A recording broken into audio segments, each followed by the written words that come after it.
Sly Dunbar, the musician whose influence was felt long before his name. He was widely known, and whose absence is now being felt loud than any drum beat he ever played.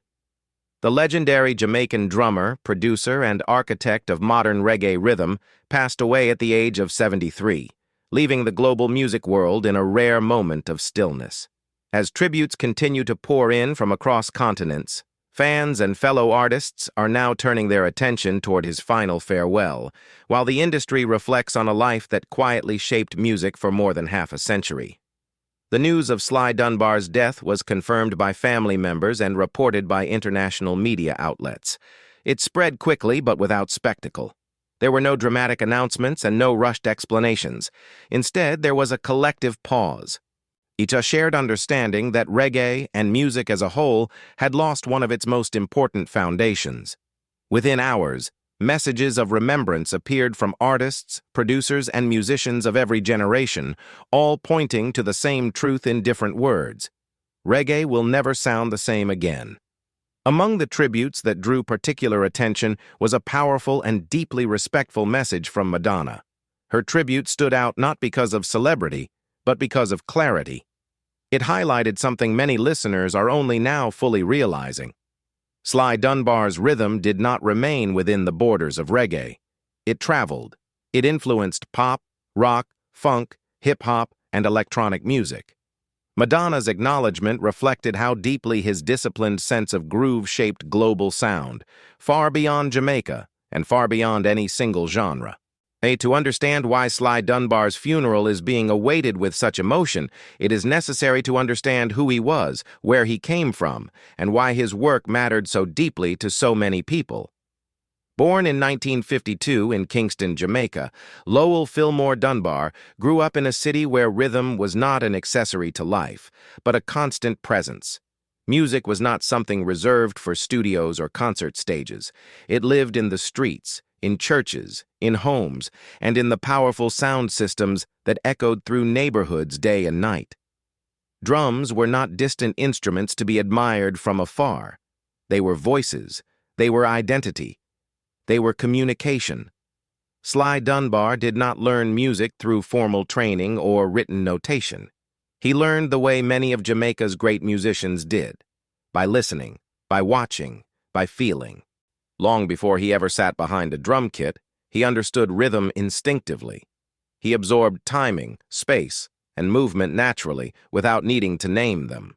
That instinctive understanding later became his defining trait, and the reason his playing felt so effortless yet so precise. By his teenage years, Sly's talent was already impossible to ignore. He had developed a feel for rhythm that stood out even among gifted peers. But it was one meeting that would change not only his life but the direction of modern music itself. Sly Dunbar met bassist Robbie Shakespeare. Together they formed what would become the most influential rhythm section reggae has ever known. Sly and Robbie. Their partnership was not built on ego, speed, or technical showmanship. It was built on balance. Sly listened first. He played with restraint. And he understood that power in reggae often comes from what is held back, not what is pushed forward. Robbie's bass lines moved around those drums with warmth and confidence, locking in so naturally that the rhythm felt alive. Their grooves sounded simple to casual listeners, but beneath the surface were layers of precision, patience, and discipline that few musicians could truly replicate. Many musicians believe reggae is easy to imitate. Sly Dunbar spent his entire career proving that it is extremely difficult to truly master. Very quickly, Sly and Robbie became the most requested musicians in reggae studios. Artists knew that if they were on a track, the foundation would be solid, the groove would be right, the song would have space to breathe. And they played on recordings that would go on to define reggae's global identity and introduce the sound to audiences far beyond the Caribbean. Those recordings included work with Bob Marley, Peter Tosh, Bunny Wailer, Jimmy Cliff, Lee Scratch Perry, and Junior Murvin. These were not background contributions or supporting roles. These were cornerstone recordings that helped carry reggae onto the world stage and shaped how it would be understood for generations. One of Sly Dunbar's earliest breakthrough moments came in 1971, when Double Barrel by Dave and Ansel Collins reached #1 on the UK charts. That achievement sent a clear message to the global music industry. The world was ready for this sound, and Sly Dunbar was one of the musicians defining it. As music evolved and genre boundaries began to blur, Sly Dunbar's influence expanded far beyond reggae. Alongside Robbie Shakespeare, he crossed effortlessly into rock, pop, funk, and experimental music. They worked with Bob Dylan, collaborated with the Rolling Stones, and helped shape some of the most iconic albums of Grace Jones. They also recorded with Serge Gainsbourg and Mick Jagger. What made these collaborations remarkable was not just their range, but their integrity. Sly Dunbar never abandoned his roots. Even when working outside reggae, his drumming carried Caribbean values: precision, space, respect for rhythm. He brought reggae into global music spaces without diluting its soul or reshaping it to fit trends. Instead, he allowed other genres to bend toward reggae's discipline. By the early 1980s, Sly and Robbie were no longer just session musicians. They became creative leaders. They released albums as a duo, formed Taxi Records, and began shaping projects from the ground up. Their work from this era is still studied today by producers and drummers who want to understand how rhythm can lead a song rather than overwhelm it. Over the decades, the duo released more than 30 albums together. Sly also released solo projects that allowed him to explore new musical ideas while remaining grounded in his rhythmic philosophy. Recognition followed. 2 Grammy Awards, multiple nominations, yet those closest to him consistently say awards were never the focus for Sly Dunbar. The groove was always the focus. When news of Sly Dunbar's death became public, it arrived quietly but carried enormous emotional weight. According to family statements, he was found unresponsive at home. No official cause of death has been announced, and the family has requested privacy during this time. That request has largely been respected, with fans and fellow musicians choosing remembrance over speculation. Since then, social media has transformed into a living archive of his legacy. Old studio photographs have resurfaced. Rare live performances are being shared.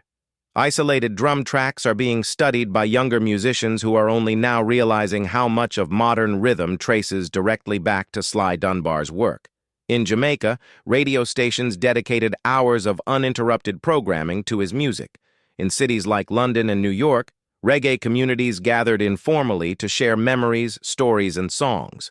Drummers across genres paused to acknowledge a man who reshaped how rhythm is understood worldwide, not through volume or speed, but through control and intention. And as these tributes continue, attention has naturally turned toward his final farewell. Fans across the globe are waiting for funeral and memorial details, hoping for a moment to collectively pause, reflect, and say thank you. At this time, no official funeral or memorial information has been announced. There are no confirmed dates, locations, or public plans. Sources close to the family say arrangements are still being discussed and that any information will be shared when the family feels ready. When those details are eventually released, they are expected to draw international attention, not as a spectacle, but as a moment of respect for a man whose work crossed generations, genres, and cultures without ever losing its core. For now, Sly Dunbar is being remembered the way he lived, through rhythm, through recordings that continue to move people decades later, through drum patterns that teach musicians the value of restraint, patience, and listening. This is not just a farewell to a drummer. It is a moment of gratitude for a life that taught the world how music should breathe. And until the day his final goodbye is officially announced, the rhythm Sly Dunbar gave the world continues to echo.